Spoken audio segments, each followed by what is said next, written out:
Hola, ¿cómo están? Yo soy Paulina Martínez, soy fundadora de IQB y el día de hoy traemos una invitada súper especial que se llama Abril Páez, que nos va a explicar mucho desde los inicios de este movimiento feminista en México, ¿no? O sea, cómo ha evolucionado, cómo se ha ido perfeccionando hasta lo que sucedió en la marcha hace unos días. Realmente es aclararnos todas aquellas preguntas que quedaron en el aire. En IQB decidimos traer a una experta para explicarnos esto. Entonces, pues bueno, Abril, primero cuéntanos, ¿quién eres tú y por qué te uniste a este movimiento? ¿Cómo fue? Bueno, hola a todos y todas. Yo soy Abril Páez y estudié Ciencia Política y Relaciones Internacionales en el ITAM. Yo desde pequeña, cuando estaba en primaria, siempre me gustó mucho ser una...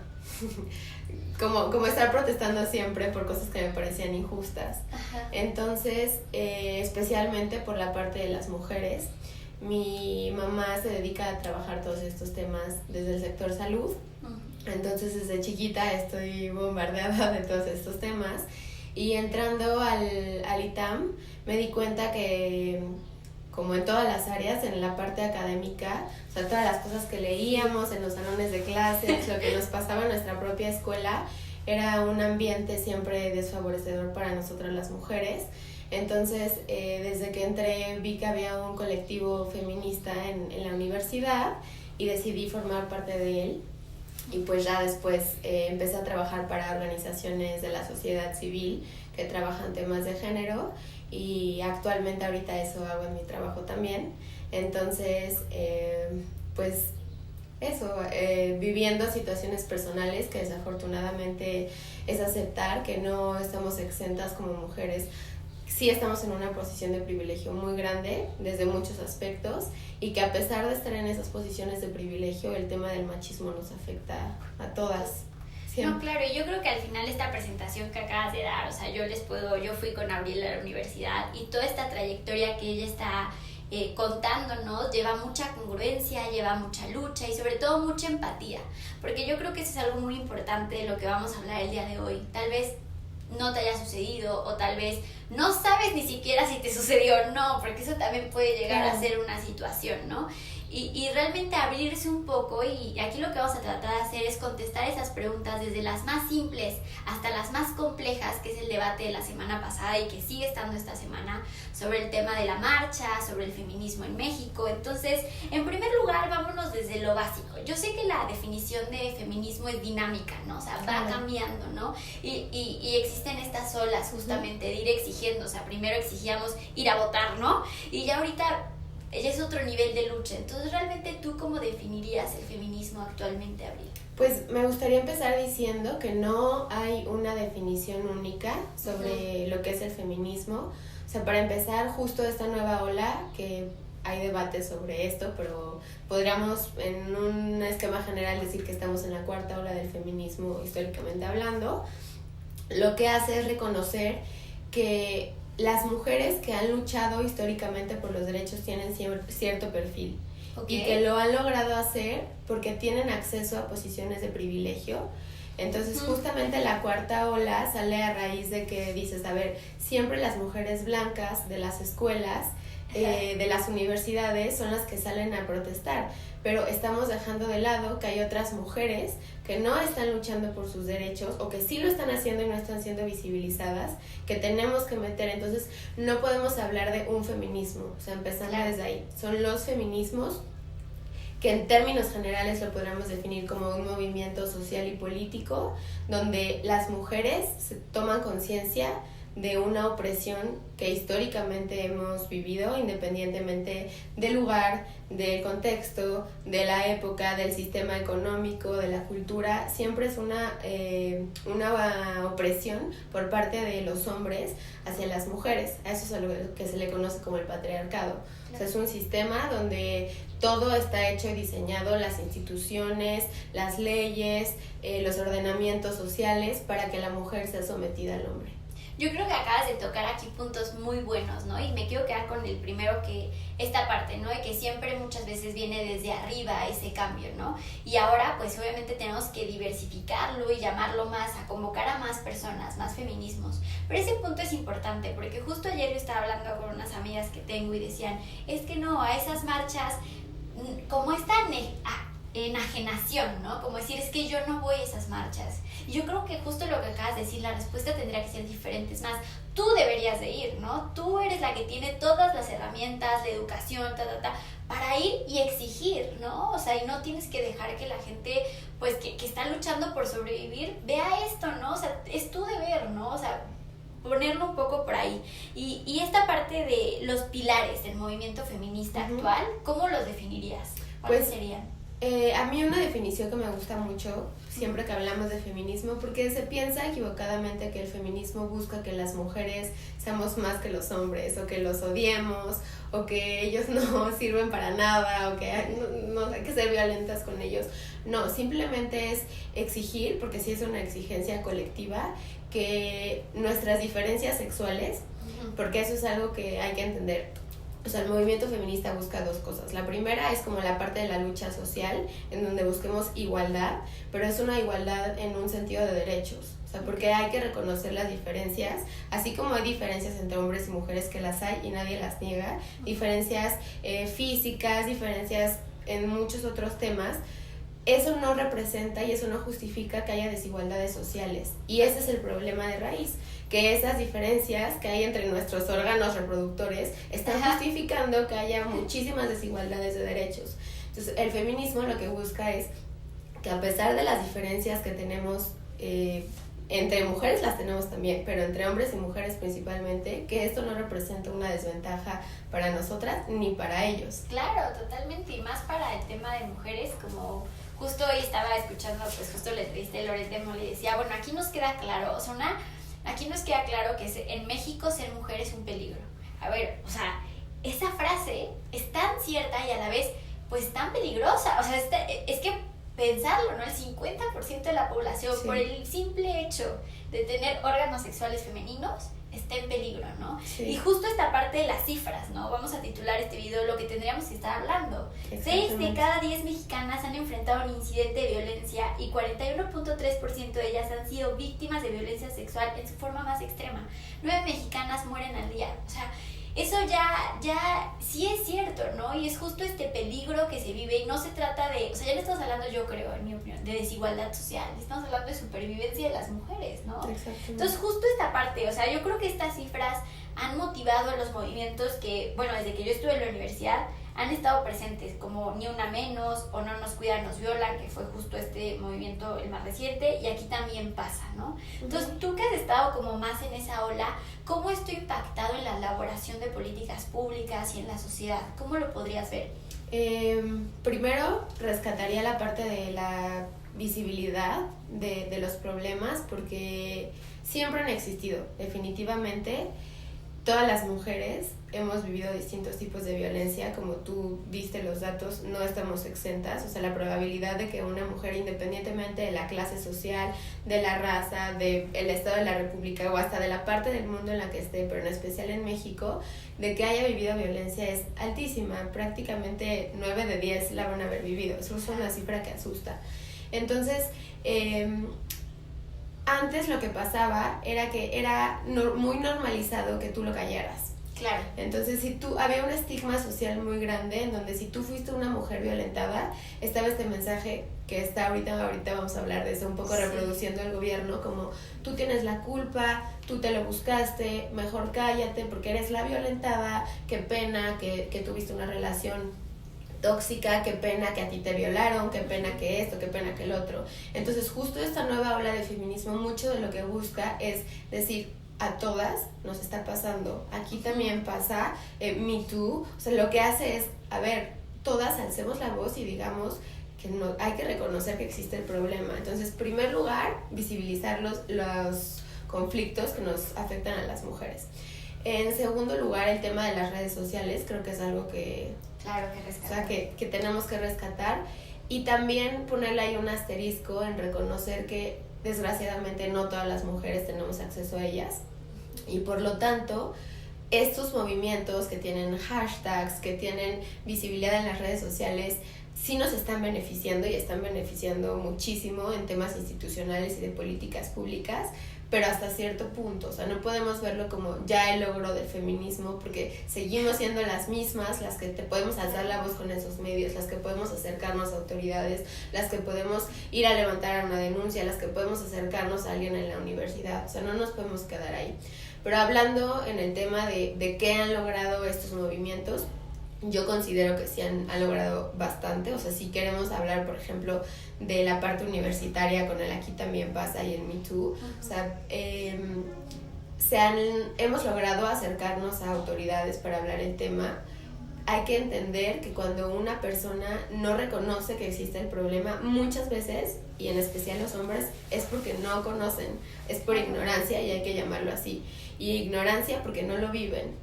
Entonces, no los justificas, pero también hay que entender esta parte de que las personas que están diseñando las políticas públicas, que están a cargo de las instituciones, desconocen que el problema es una realidad para todas nosotras. Entonces, se junta con que ya no es una la que le pasa, siempre han sido casi todas, pero ahora todas estamos diciendo que nos pasa. Entonces ya para ellos es una información nueva de wow, yo pensé porque lo callábamos. Entonces ahora es como, no sabía que esto era algo tan común y lo tienen que saber y tienen que hacer algo al respecto. Entonces es estar creando mecanismos y puentes para dialogar y decir, mira, nos pasa y nos pasa así y tienes que hacer algo al respecto, porque como autoridad también el no hacerlo es omisión y es responsabilidad en que se siga reproduciendo toda esta violencia. Claro, no decir, no decir es toda tu culpa, también aquí vamos a abrir un poco el diálogo, ¿no? Para que veas que existe, pero también esto que mencionas, ¿no? Es que antes lo callábamos y antes hasta incluso, o sea, justo lo que pasó la semana pasada con el tema de Plácido, que decía, es que antes esto no se veía tan mal como ahora, ¿no? Y es como, no, o sea, siempre ha estado mal. Exacto. Pero el punto es que no se decía con las palabras correctas, ¿no? Tal vez no lo llamabas acoso, lo llamabas, bueno, es que trae un crush contigo, pero no, o sea, es acoso, ¿no? Entonces yo creo que empezar a nombrar, y yo creo que la importancia de este tema también contigo, Abril, es saber nombrar las cosas por su nombre, porque muchas veces por no tener el nombre correcto y decirlo, lo minimizamos. Entonces yo creo que eso es muy importante, ¿no? Después, el movimiento feminista y sus acciones también puede recaer en la discusión de libertad de expresión, ¿no? Que es mucho ligado al tema del fin de semana. ¿Tú qué dirías? ¿Por qué consideras que, como experta, algunos medios de comunicación solo ponen el acento en el tema de los daños materiales que hubo en la marcha? Yo culparía, va a sonar muy cliché, pero al machismo. O sea, de verdad es grave como los medios de comunicación en su mayoría están controlados por hombres. Casi todos los reporteros son hombres. Entonces, todas las notas que están sacando, para ellos, ¿qué es lo que importa? El daño al monumento, los destrozos, el supuesto vandalismo que le están llamando así, y ahí hay que ser súper delicados con qué estamos llamando vandalismo.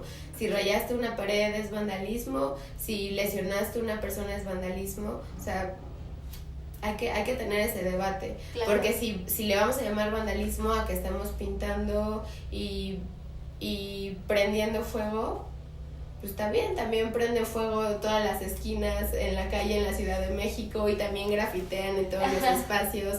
Y si fue una marcha tan violenta, no hubo ni un solo saldo con la persona. Entonces, algo que pasó lo que pasó en la marcha fue algo muy simbólico. Si tú te pones a pensar qué fue lo que se rayó, qué fue lo que se quemó, qué fue lo que se rompió, no es estar destruyendo por destruir, son símbolos que si bien hubo grupos de choque infiltrados, como en cualquier marcha y en cualquier movimiento social puede haber, esto fue un simbolismo muy claro de que no hay ninguna libertad. O sea, el ángel es una representación de la Ciudad de México libre, que nos cuida, independiente. No es cierto, no somos así. Lo que importa de la ciudad son las personas. La policía, que fue lo que se quemó, es quien nos viola, es quien nos mata. Entonces son símbolos muy claros.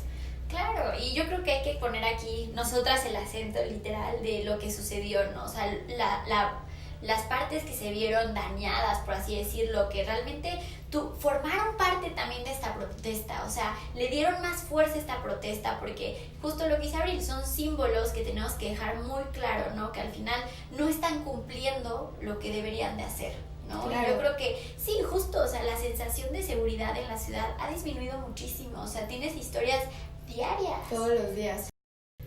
Entonces, en los medios de comunicación, en los últimos días desde que ocurrió la violación, que fue el día del 3 de agosto, hasta hoy, las menciones que ha tenido el tema de la violación son prácticamente nulas, y todo lo que pasó con el Metrobús, el reportero herido por otro hombre, el graffiti y el ángel, ha tenido más de 140 notas online. Entonces, ahí se ve luego el sesgo de los medios, donde de verdad no han entendido y no hemos entendido como sociedad que aquí el mensaje no es quién está protestando bien y quién está protestando mal, sino por qué se está protestando y por qué hay tanta furia por parte de las mujeres. O sea, ¿qué fue lo que pasó? El foco acá es, hubo una violación, ¿no? Hubo muchísimas violaciones que están siendo impunes, que no hay Estado de Derecho, no están siguiendo procesos, están perdiendo pruebas, están saltando pasos, están ocultando información. Luego los medios filtran de forma tendenciosa un video que no sabes ni de dónde viene, no viene de una fuente oficial. La opinión pública ahora la culpa ella por mentirosa. Entonces es bien dañino este mensaje y se está ignorando el problema real, que es lo que nos está pasando a todas. Totalmente, y es ese enojo, ¿no? O sea, ¿qué piensas de la marcha? Pues que es el enojo de meses y meses y meses de que no pueden atrapar a uno y te salen historias de terror, tipo el monstruo de Ecatepec. O sea, que ya lo olvidamos. O sea, era una historia de terror. Horrible. O sea, y va generando esa furia interna que, vaya, o sea, como decía un letrero que decía, o sea, mamá, si desaparezco, quema tú la... O sea, claro, o sea, claro. Es una furia interna totalmente. Y por último, esta parte, ¿no? Bueno, antes, yo vi en ese, lo que le fueron a exigir a la jefe de gobierno actual, el tema de la postura separatista en las marchas, ¿no? Uh-huh. Yo creo que eso también es un punto que lleva mucho debate, ¿no? ¿Qué significa esta postura separatista y por qué estar a favor de eso, ¿no? O sea, para empezar, en las marchas feministas, jamás se le dice a los hombres que no vayan en calidad de aliados. Y eso es muy importante explicar qué es. Sí. O sea, viene desde el concepto que el feminismo es una lucha hecha de mujeres para mujeres. Okay. Porque las mujeres somos las que hemos sido violentadas históricamente. Que los hombres también sufran violencia, nadie lo niega. Que ellos también sufran, nadie lo niega. Claro, pero históricamente las instituciones, todos los países, la forma en la que vivimos, nosotras siempre salimos con desventaja. En cualquier tema que tú puedas hablar, le puedes meter perspectiva de género y ves como una mujer siempre es más vulnerable. Entonces, la lucha, el feminismo, viene de un grupo de mujeres del hartazgo que toma conciencia de su posición de desventaja, alza la voz y quiere que esto cambie. Que los hombres sean necesarios para que esto se logre, que sean importantes, que tienen un papel fundamental, eso puede existir el debate, existe el debate, la respuesta puede ser que sí, la respuesta puede ser que no, hay muchas opiniones encontradas. Ahora, si ellos están asumiendo un papel en el que ya están entendiendo estas posiciones de desventaja de la mujer, ellos entienden que uno de los principales problemas es que los hombres históricamente han ocupado espacios de protagonismo. Todos los espacios de poder y los puestos de poder y las violencias en su mayoría son ejercidas de hombres hacia las mujeres. Okay. Entonces, cuando un hombre entiende que el mundo está construido así y que ellos nacieron con privilegios simplemente por nacer hombre, porque así fue construido por hombres, entonces ellos tienen que reconocer que una de las acciones más importantes que pueden hacer cuando ya entendieron por qué las mujeres estamos así de enojadas y lo que exigimos es primero callarse y escuchar, porque las que estamos explicando qué nos pasa somos nosotras. Claro. Después, si tienen una tarea ellos, no es con nosotras, porque nosotras es a las que nos pasa, es con otros hombres. Si tú quieres ser ingerente y ya entendiste cómo afecta y las mujeres y te interesa mucho, háblalo con otros hombres, porque mucho el problema viene de que los hombres no se han sentado a decir, a ver, ¿qué ¿por qué estamos siendo tan violentos? ¿Por qué tenemos tan normalizado que está bien pegar, que está bien acosar? Y muchos no lo hacen con una mala intención, pero aquí no se trata de intenciones. Como dijiste, los temas claros, los conceptos claros. Me acosaste, me violaste, me pegaste y ni siquiera se puede debatir. Que no tenías ni idea que se llamaba acoso, perdón, pero ese es tu problema. Claro. Y no me pidas a mí que tenga la paciencia de decir, ay, no tuviste la intención de acosarme, pobrecito. No, para eso están los hombres, para que entre ellos lo discutan, para que quien ya lo entendió le explique a otro. Entonces, una simulación de esto es la marcha. O sea, nosotras en el día a día no podemos usar el espacio público seguras. No podemos. Y quien diga lo contrario, de verdad vive en la ignorancia. Ajá, no vive, o sea, aquí. No ha salido a la calle. Sí. Entonces, una marcha es una protesta donde un grupo de mujeres está exigiendo lo que no tiene. Y el espacio público es un símbolo, la calle es un símbolo, donde no hay un día de nuestra vida que no podamos salir y sentirnos seguras. Entonces, esa marcha está siendo un símbolo donde es el único momento en donde nos sentimos seguras en la calle, porque estamos rodeadas de puras mujeres. Estamos siendo rodeadas de puras mujeres gritando que nunca podemos usar ese espacio sin ser violentadas. Entonces, ¿cómo esperas tú que en ese espacio te sientas segura si hay hombres? Y no estamos diciendo que todos los hombres lo hagan, porque sería absurdo pensar que todos los hombres lo hagan, pero se llega a esos conceptos porque son la mayoría. Y el defender que no todos lo hacen, de verdad te habla simplemente de que son tantos que tienes que decir que no todos. O sea, no son algunos, son la mayoría. Entonces, el concepto de las marchas separatistas viene de que estamos protestando porque haya espacios donde nosotras nos podamos sentir seguras, y un hombre es la representación de todo eso que nos está violentando. Entonces nadie le está diciendo no vengas, solo te estamos diciendo si vienes va a haber una parte de la marcha que está más atrás, porque el foco y lo importante somos las mujeres que estamos adelante por una vez en todo en la vida.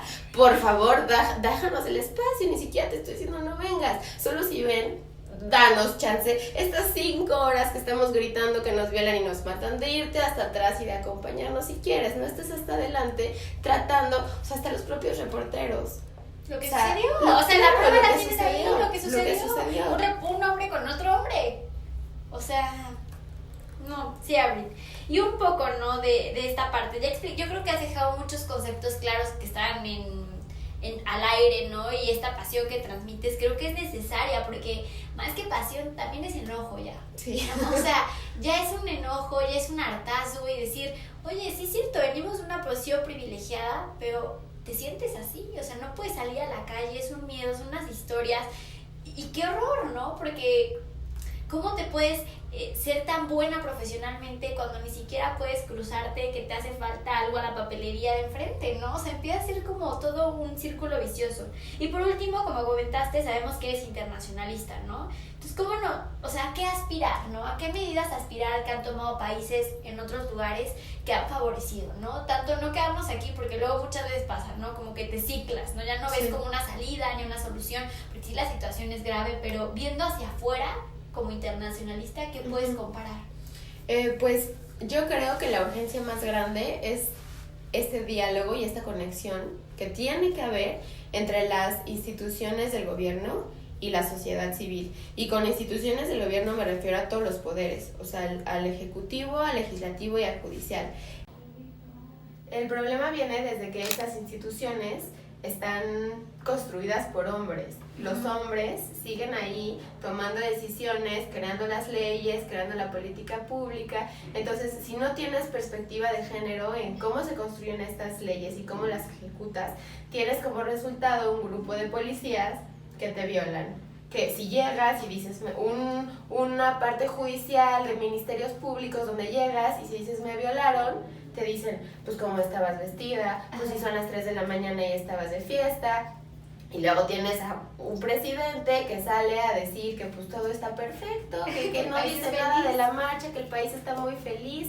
Entonces es todo un problema que viene de una raíz muy grande de las instituciones. Ahora, ya hay grupos, hay que reconocer, que entendieron perfecto bueno, dentro de lo que nosotros podemos, el problema, que están trabajando con estos temas, que son las organizaciones de la sociedad civil, que tienen que dialogar con las autoridades para empezar a compartir conocimiento, buenas prácticas, experiencias, análisis. Entonces, a mí un ejemplo que me gusta mucho de un país que me parece justo más o menos los pasos que deberíamos de seguir, porque es muy complicado, o sea, es muy fácil para nosotras decir, no, pues en Suiza pasa esto, pero pues es un contexto completamente distinto.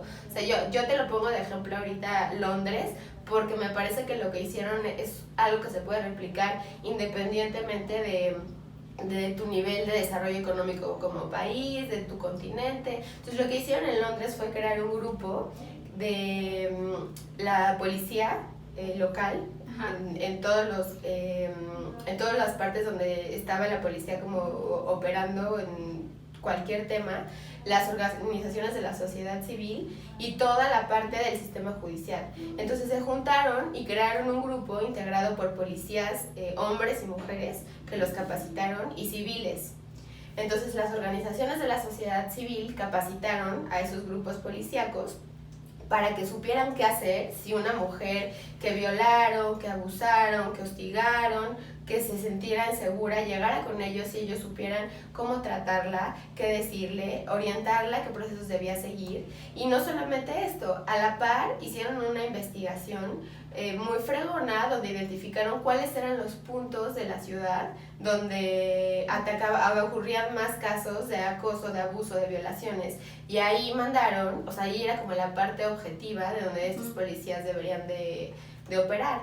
Y se acompañó con una estrategia de medios de comunicación muy fuerte del gobierno, donde todo el tiempo estaban poniendo, ya arrestamos a otro, llevamos tantos arrestados por violadores, cero tolerancia a esto, que eso es lo que se necesita para que exista una percepción real de la ciudadanía de que de verdad si lo haces está mal. Pero ¿qué pasa con un gobierno como el nuestro, donde lo que sale a decir es que está mal grafitear y no decir no acoses, no violes? ¿Qué pasa? Pues ¿para cuándo vamos a cambiar? Claro, en los últimos días lo único que he escuchado es que está mal violentar en las áreas públicas. Que la vía pacífica. Ajá, es lo que más he oído.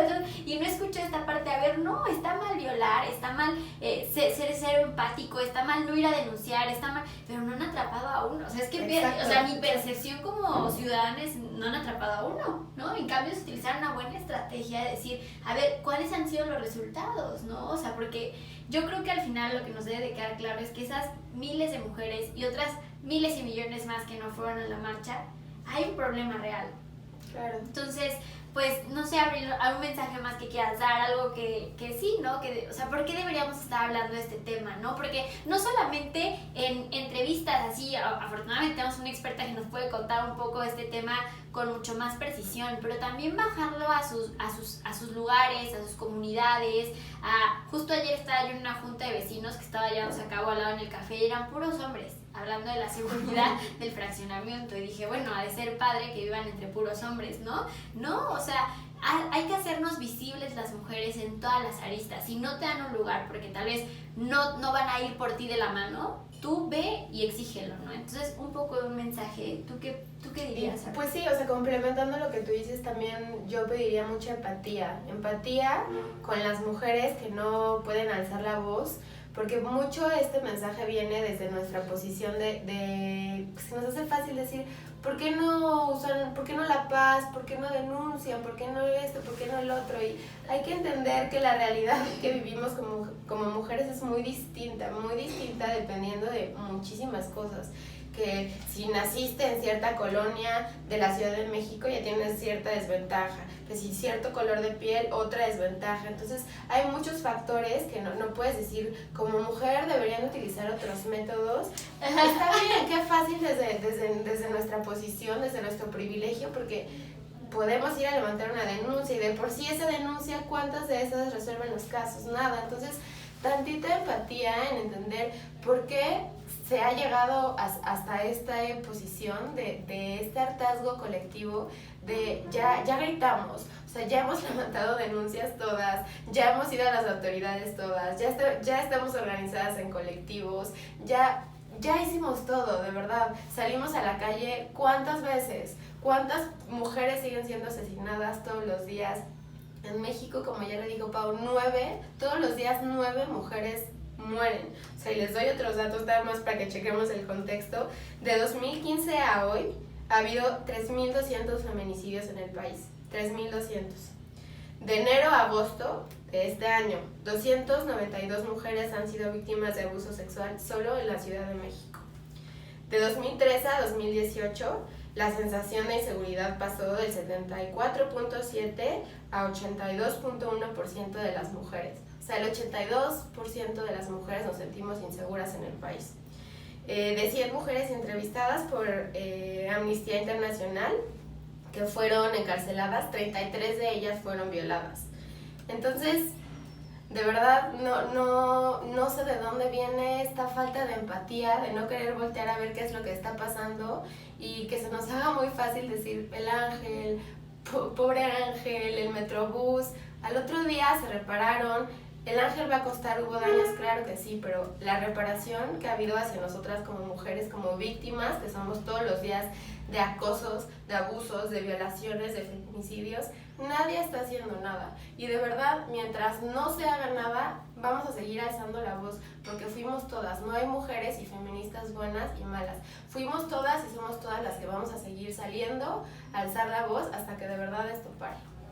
Y estos movimientos por todas las mujeres, aún si no se han dado cuenta de la importancia, ¿no? Aún si tardaron tiempo en darse cuenta que también es por ti, ¿no? Y también es por todas aquellas en distintos ámbitos y el no parar, Abril. Y muchas gracias por todo el ejemplo, por la congruencia, ¿no? Por siempre estar ahí, ¿no? Porque al final nos beneficias a todas. Entonces, muchas gracias. Gracias, Pau. Saludos a todos.